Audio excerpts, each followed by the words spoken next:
Je m'appelle Jacé Dwayne Ricardo Onfroy, mais la plupart des gens me connaissent sous le nom de X Tentation. Je suis né le 23 janvier 1998 à Plantation, en Floride. Ma famille a des origines jamaïcaines, égyptiennes, syriennes, indiennes, allemandes et italiennes. Dès ma naissance, ma mère, âgée de seulement 17 ans, a dû faire face au défi d'élever un enfant seul. Mon enfance n'a pas été facile. J'ai grandi dans un quartier difficile, où la violence était omniprésente. Ma mère et moi avons souvent dû déménager pour trouver un endroit sûr où vivre en Floride. Cela signifiait que je devais changer d'école fréquemment et m'adapter à de nouveaux environnements. La musique est devenue mon refuge, mon échappatoire. Dès l'âge de 5 ans, j'ai commencé à écrire des paroles de chansons.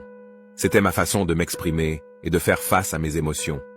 J'ai puisé mon inspiration dans ma propre expérience et dans le monde qui m'entourait. Mon adolescence a été marquée par de nombreux défis. J'ai eu des problèmes de comportement qui ont entraîné mon renvoi de plusieurs établissements scolaires. J'ai également eu des démêlés avec la justice et j'ai été placé en détention à plusieurs reprises.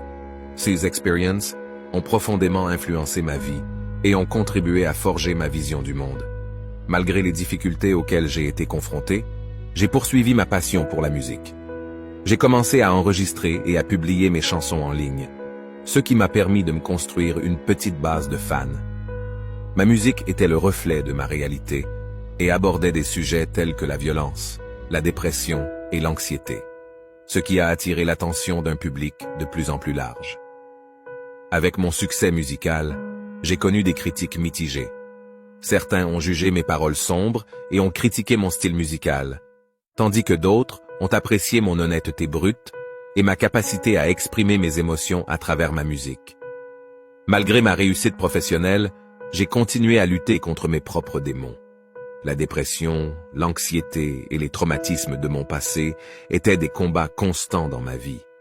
J'ai cherché de l'aide et j'ai essayé de m'améliorer en tant qu'individu, mais ces batailles ont été ardues tout au long de mon parcours. Le 18 juin 2018 restera à jamais gravé dans les mémoires. Ce jour-là, je me suis rendu dans une succursale de la Bank of America pour retirer une somme importante d'argent. Ensuite, je suis allé chez un concessionnaire de moto à Deerfield Beach, accompagné d'un ami. Malheureusement, notre présence n'est pas passée inaperçue. 2 hommes sont sortis d'un SUV noir et nous ont suivis dans le magasin. Après avoir déplacé leur véhicule vers la porte nord du parking, ils nous ont bloqués alors que nous tentions de sortir. Masqués et armés, ils exigeaient mon sac Louis Vuitton. Une brève altercation a éclaté, mais j'ai rapidement compris que je n'avais aucune chance. Ces individus ont ouvert le feu à plusieurs reprises, me touchant mortellement. C'est ainsi que ma vie s'est tragiquement terminée à l'âge de 20 ans, victime de la violence et de la cruauté. Malgré ma disparition prématurée, mon héritage perdure à travers ma musique et l'impact que j'ai eu sur ceux qui m'ont écouté.